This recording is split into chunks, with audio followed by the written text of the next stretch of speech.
Olá, disciplina Atualidades e Dispositivos Móveis. Eu sou o professor Marcos Rodrigues, albetec.sp.gov.br e daremos sequência nos nossos estudos. Primeiramente, olharemos mais uma vez, com olhares atentos, a diretiva ROUS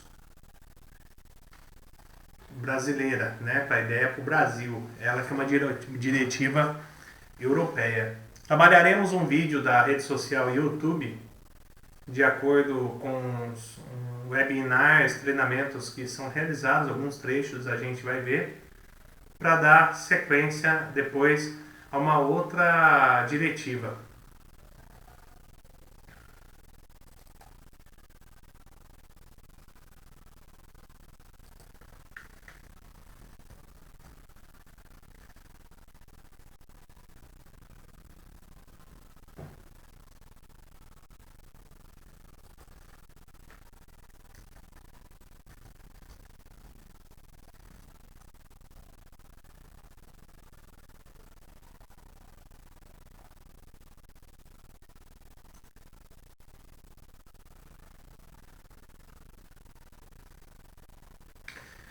Uma webinar, você conhece quais são os ensaios necessários para atendimento da diretiva ROS?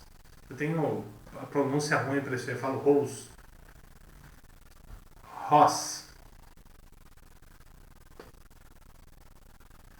O vídeo que trabalharemos no YouTube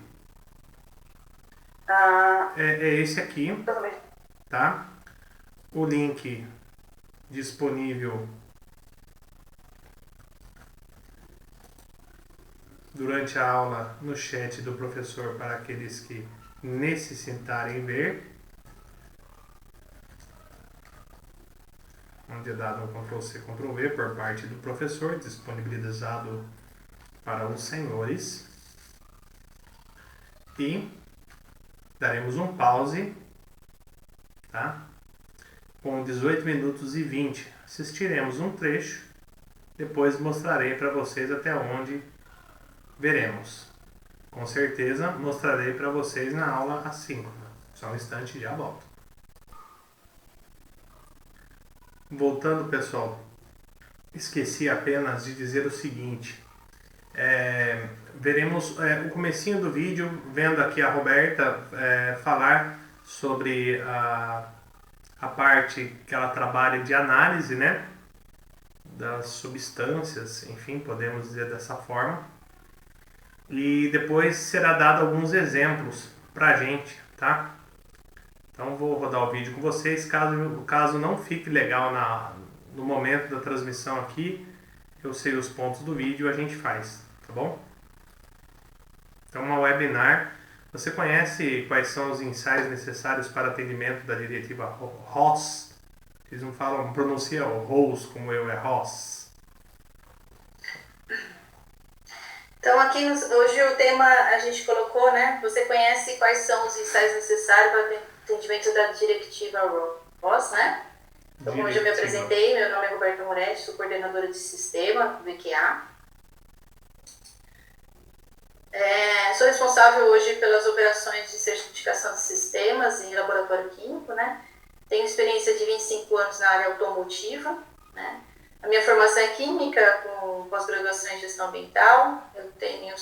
Além da minha função interna, eu também sou auditora, desde em 9000. Bom, ela ia estar mostrando as certificações dela, o ponto que nos interessa aqui. O que hoje o laboratório do IQEA poderia estar oferecendo como serviço para essa diretiva.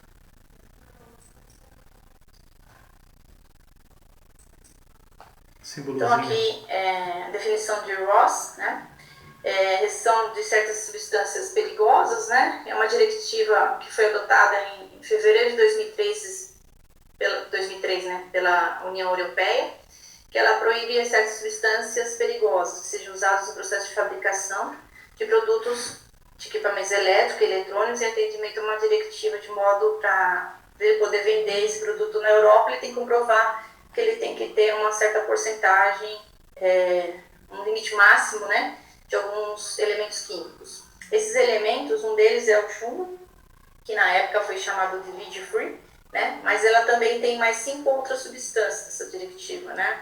Ela fala do cádmio, do mercúrio, do cromo equivalente e da parte dos plásticos, né? Bifenilos polibromados, chamado PPBs, né? E os éteres de fenilpolibromados, que é os PPDEs.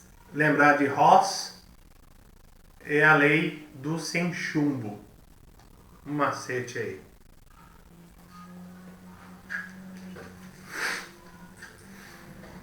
Os limites, né? A diretiva ela fala dos limites, né? Então ela limita 0,1% dessa substância na composição dos manufaturados, né?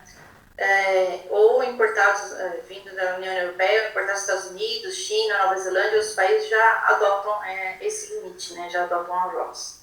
A legislação e os prazos, ela iniciou lá em 2006, na verdade. Ela foi elaborada em 2003, aprovada em 2003 e entrou em vigor só em julho de 2006. E a partir daí, nenhum produto usando essas substâncias poderia ser vendido na Europa. Junto com o RoHS entrou também uma outra diretiva que é chamada de, para eletroeletrônicos, chamada de WEE, Waste from Electrical and essa diretiva, agora usando o termo correto, né? É o nosso próximo assunto, que trata-se aí sobre os eletroeletrônicos, eu ia falar eletrodomésticos? Electronic Equipment, né? Lixo vendido de produtos de eletroeletrônico. E aí depois também ela foi atualizada em 2011, que ela se chamou depois o RoHS 2, que foi depois uma revisão que ela ocorreu nela. Né?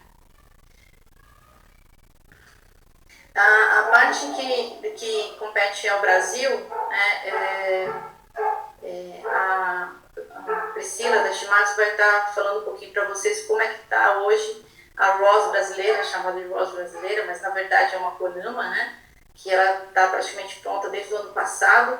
E aí a Priscila vai estar falando um pouquinho mais para vocês como que essas substâncias dentro do nosso país vai ser controlada também futuramente. Bom, vamos então para esse ponto que ela fala, né? O site do Ministério do Meio Ambiente, que essa pessoa que ela está citando aborda um pouquinho, né? O movimento ele começou na Europa, mas a gente já tem outras legislações, né, que a gente chama como RoHS-like, em outros países com parâmetros muito parecidos com a da União Europeia. Então a gente tem lá os mesmos compostos e concentrações parecidas para realizar o controle. No Brasil não é diferente, a gente já tem há algum tempo um grupo de discussão no Ministério do Meio Ambiente tratando sobre então uma legislação parecida. O texto está pronto, até onde a gente teve acesso, só que ele ainda não foi promulgado. Então a gente está no aguardo, né? Não dá muito para a gente dizer quando é que vai ser, mas em breve a gente vai ter a RoHS brasileira, né? Uma legislação muito semelhante. E a princípio são os mesmos, lembrando, lá a gente tem a RoHS, a WEE e a ALV. Aqui no Brasil, isso tudo está sendo misturado, né, e vai dar origem a uma única legislação. Então vejam só, apesar da gente estudar, né, essas diretivas que existem na Europa, e mais ou menos essa linha de raciocínio que eu vi desde a aula passada com vocês, do texto da empresa Produza, muito bem feito, mais uma vez, por sinal. Aqui ela trata essa RoHS brasileira, dizendo que existem outras diretivas, inclusive a WEE, né? WEEE, né? E eles estão pegando todas essas diretivas, essas ideias, formulando né? E vão montar talvez uma nova sigla, digamos assim, algo que seja similar a como os caras trabalham, né? Compreendem na parte de veículos, eletroeletrônicos e assim por diante. Então a gente está assim, no aguardo de maiores detalhes de como é que vai ser feito esse controle e quais são os limites da RoHS brasileira. Hoje, além da RoHS, talvez não seja parte do escopo de vocês, mas a gente já tem algumas premissas na nossa legislação. Então, no que tange às compras públicas, né, quem quer fornecer para o governo brasileiro, tem lá alguns requisitos. E entre esses requisitos, a gente tem que os produtos, eles tenham compliance, né, eles atendam aos requisitos da RoHS europeia. Então, assim, por mais que a gente não tenha uma legislação, a gente já tem, assim, algumas demandas internas. Então, por exemplo, compras públicas, eu quero fornecer parafuso para o governo, a gente tem que atender aos requisitos da RoHS. E, de forma informal, a gente também já tem algumas empresas trabalhando no Brasil atendendo a RoHS. Então, ou seja, porque exporta, né, se a gente exporta obrigatoriamente para o mercado europeu ou para algum outro mercado que tenha exigências parecidas, a gente tem que atender a RoHS, mas muitas empresas, como política internacional, então multinacionais, já aderiram à RoHS, por entender que isso é uma demanda, né, social, e por também entender que isso é um futuro inevitável, né? Hoje a gente não tem mais, daqui 1 ano, 2 anos, a gente não consegue precisar quando, mas isso vai ser uma realidade brasileira também. Tá, e aí, quais são os desafios quando eu penso em RoHS? Então, a gente pode pensar nos desenvolvimentos de novos produtos. Então, a RoHS ela ficou conhecida como, no início, a lei da isenção de chumbo. Por quê? Porque antes a gente tinha em soldas do uso de chumbo. E aí a gente teve que procurar, né, a gente não, inicialmente no mercado europeu, outras formas, né, de solda que fossem isentas de chumbo. Então, esse desafio ele é proposto para a indústria também. Então, tem talvez um tratamento de superfície que está utilizando cromo hexavalente, que resulta num teor elevado no final do meu produto, eu vou ter que rever isso, vou ter que rever a solda que usa chumbo, e isso me tem um custo de desenvolvimento de novos produtos, então produtos que sejam isentos desses produtos. A gente saindo um pouco dessa parte de desenvolvimento de produtos, a gente tem a rotina de análises químicas. Então, para muitas indústrias, isso não era uma realidade, né? Pensar em ter esses equipamentos no laboratório, ter analistas treinados para realizar essa análise e exercer uma análise crítica sobre esses resultados, a ponto de poder reprovar ou aprovar um lote de componentes. Então, isso também é um desafio. A gente também poderia pensar na parte de investimento, né? A gente está falando em adquirir equipamentos, insumos, né? Como a gente vai ver algumas técnicas, elas exigem alguns insumos e até mesmo algumas técnicas complementares. E a gente também pode ter esse desafio financeiro quando pensa em atender a RoHS. Então, vou tentar hoje, né, mostrar um pouquinho desses desafios e como atendê-los pensando nas rotinas de análise química. Né? Inevitavelmente a gente tem um aumento de custos. E um outro ponto importante é o science chain. Né? Então, muitas vezes, eu só monto, eu estou recebendo os componentes dos meus fornecedores e eu exijo que eles já me deem o produto certificado, laudado, que ele está em atendimento à RoHS. Mas o que pode acontecer é a pessoa vai te dar um laudo inicial, né? Ela se habilita como sua fornecedora, mas ao longo do tempo ela tem mudanças no processo produtivo, pode ter mudanças até mesmo dos fornecedores dela e alguma mudança pode ocorrer nesse produto sem que seja anunciada. Então, muitas empresas acabam adotando também uma análise de retaguarda, né? Então, eu estou recebendo do meu fornecedor, ele foi acreditado, mas eu estou realmente acompanhando ao longo do tempo se ele está entregando aquilo que foi prometido. Né? Aquilo que foi prometido pela outra empresa que está fornecendo, por exemplo, né, é um acordo entre as partes aí pode ser que envolva uma questão jurídica também. Meu Deus! Bom, e aí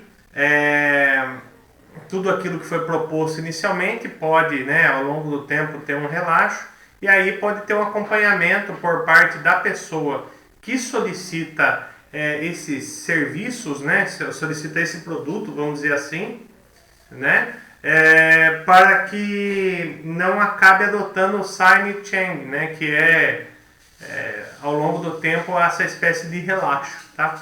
Na íntegra, webinar, você conhece quais são os ensaios necessários para atendimento da diretiva RoHS, para pronunciar.